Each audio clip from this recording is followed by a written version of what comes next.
Game na ho mga kababayan. At rerektahin at uunahin at uumpisahan ko na agad ito dito kay Jason Saho. Oo, kagabi nga po mga bossing. 'Di ba inaresto yung Manong. Ano ang dahilan? Dahilan po ay yung pagpapakalat nila ng mga peking balita at hindi totoong balita versus kay Pangulong Bongbong Marcos ho. Yes, mga kababayan, sila po yung di umanong nagpakalat nung mayroon daw pong stage 4 cancer si Pangulong Bongbong Marcos, mga bossing. Panoorin nyo, kayo na sumagot. Kung umaarte lang ba o totoo na talagang mahirap yung kalagayan nitong si Jason Sa kasi po napahinto mga bossing. Kayo na ang magsabi kung aatakihin. Sabi ni Munggo Friday, tagal ko nang nanonood dito. Ngayon lang ako nag-comment. Silent viewers lang po. Sabi ni Munggo Friday. O, salamat po, sir. Napaaga tayo ngayon. Game!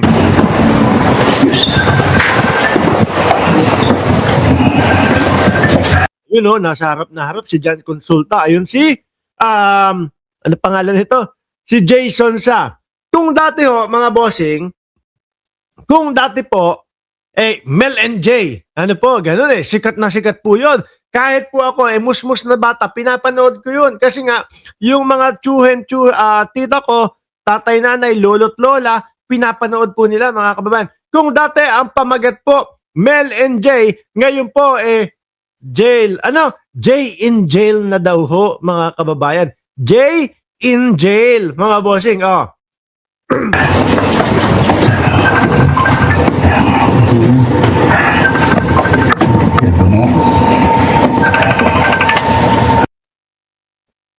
Kinakapos po ng hininga, mga bossing. Nung binabasahan ng Miranda rights, nakita ko yung itsura ni Jason Sa, mga kababayan. Halatang talagang damatans na, halatang thunders na ho, mga bossing, no? Nung pinapanood ko habang binabasahan ho, mga boss Chief Amo, sir, sabi ko sa sarili ko, pag tanda ko, hindi ko papaabutin na ganito yung sarili ko. Yung tipo bang ilang taon na to? Siguro may 65 o 70 na din ho ito. Hindi ko papaabutin na magkakaproblema pa ako ng ganyan. No? Biruin mo, hindi lang ho yan simpleng problema. Hindi lang po yan parang wala kang 200 o 300 piso sa bulsa mo. Hindi. Kaso po yan. Ano po? Kung sakali man na makapag-bail at makapagpiansa itong si Jason Sa, mga bossing, mananatili pa din po yung stress sa ulo niya na merong tsansa o malaki ang pagkakataon na siya ay maoblo ng higit 6 na taon ho, mga bossing, kapag napatunayan na sila ay nag-fake news. Tingin ko yung kahapon, no, kasi nakita natin nabasa natin yung pinaka-warrant of arrest nakasulat doon, non-bailable. Marami, pinanood ko kasi yung ganyan pong kaso, mga bossing, ako na alam ko talaga is pwedeng mag-bail dyan no? Sa tingin ko, baka typo, error, yung nangyari doon, mga kababayan. Bailable kasi yung mga ganyang kaso Or, hindi natin alam, baka meron pang mas higit pa na nakapaloob doon sa kaso na yun. Kaya nasabing non-bailable. Di ho ba? O ngayon, mga bossing, tingnan natin si Jason Sa. Tingnan natin si Jason Sa at tingnan natin yung kanyang ipinapakalat niya fake news na si Pangulong Bongbong Marcos ay hindi maayos ang kalagayan, versus doon sa kalagayan ngayon o kung ano ang itsura ni Jason Sa, mga kababayan, habang naglalakad papasok doon sa pag-ooblohan niya. May medication po kayo siya.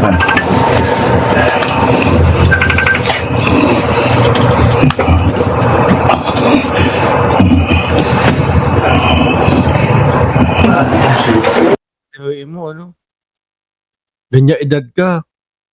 Kinakaharap mo pa kinakaharap mo pa din yung ganyang yung ganyang problema. Ano po? Alam niyo yung mga matatanda ho, yung mga thunders, so yan, mga lolo't lola natin.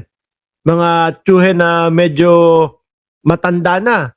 Dapat po yan, nasa rocking chair na lang Dapat po yan, nagsusulse, dapat po yan, mga nag-aano na lang. kung ano na lang ang ginagawa sa bahay. Wala nang stress, no? Naglilibang na lang po. Pero tingnan nyo ho ito, mga kababayan. Oh, hirap na nga. Hindi ho kasi nila naiisip o iniisip na pag dumating sila sa posisyon o sa ganyang kalagayan, ay mahihirapan sila lalo. Lalo na, hindi naman sila maayos. Ako, naniniwala ho ako. May sakit tong tao na ito. Di ba? Mukhang karma ang nangyayari sa kanila. Di ba? Kimi Barrera at Alberto Manyo, sabi ni Alberto, ang arte ng nahuli. Sira naman.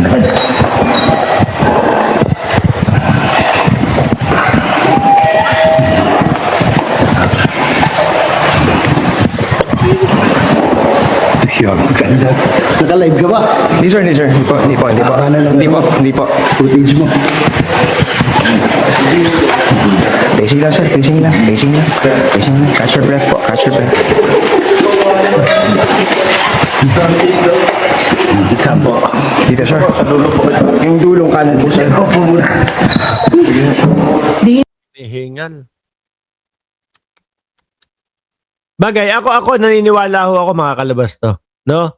Pagka kaya lang, ano dyan sa Pilipinas? Biyernes ngayon dyan sa Pilipinas, ano ho, mga bossing?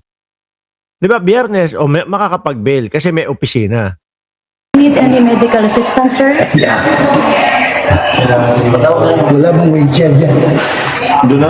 Sabi ni Munggo, Friday, makakapag-bail yan, 1 million per month, sweldo niyan eh. Ako hindi ho, pasensya na ho ako hindi ako naniniwala doon sa 1 million per month na sweldo ni Jason sa. Ano po? Hindi ako naniniwala doon. Bakit to mga kababayan?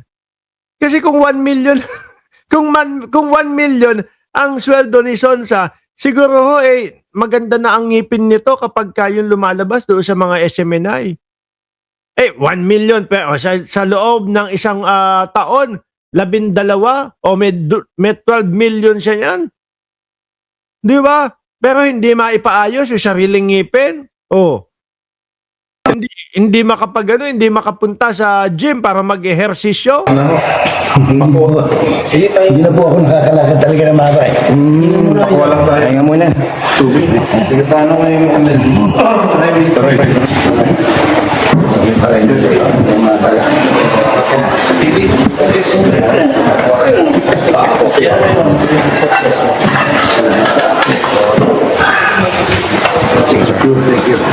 Nag-wheelchair na lang. Sige sir. Ang tanong, paano po yan? Kung sakali po na ang maging hatol po sa kanya. Bagay, matagal pa naman po yun. Paano yan? Paano kung ang maging hatol sa kanya guilty ho, mga kababayan? Di ganyan-ganyan siya sa loob ng kulungan.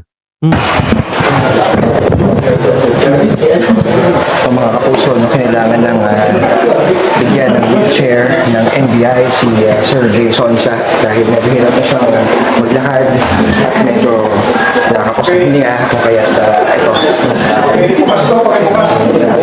NBI para maayos na kanila sa kanilang tanggapan. Sabi ni Ma'am Viola G, magaling talagang artista si Sonsa. Mahirap makahinga dahil nahuli na nag-fake news. Ang galing, dapat makulong ka. Yan na nga po, no? Pero ako naniniwala ko, kahit po nakasulat doon sa warrant of arrest ni Sonsa na non-bailable, tingin ko makakalabas pa din po yan. Makakapag-bail pa din po yan.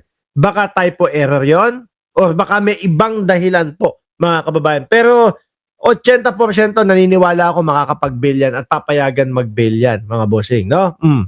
Dito sa NBI o meron siyang tubig na binigay din ng NBI para talagang makakover. Medyo nanghihina kanina si Sir. Sabi ni Gigi Yam, Sir Mark, Sir MR, if cyber libel, the case filed to Mr. Jason sa no bail po yan. Ganun ba? Ang alam ko, yung mga cyber libel, no? Yung mga libelo, makakapag-bail yan eh.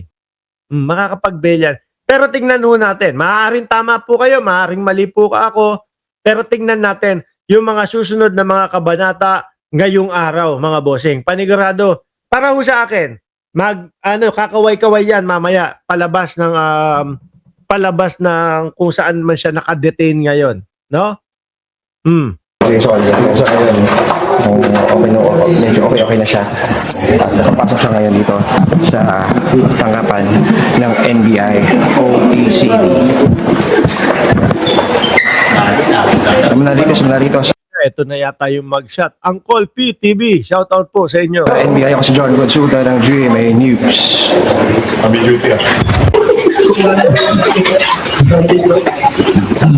Dito ko sa dulo po. Nabasa ko lang po yung komento ni Armimira Bueno.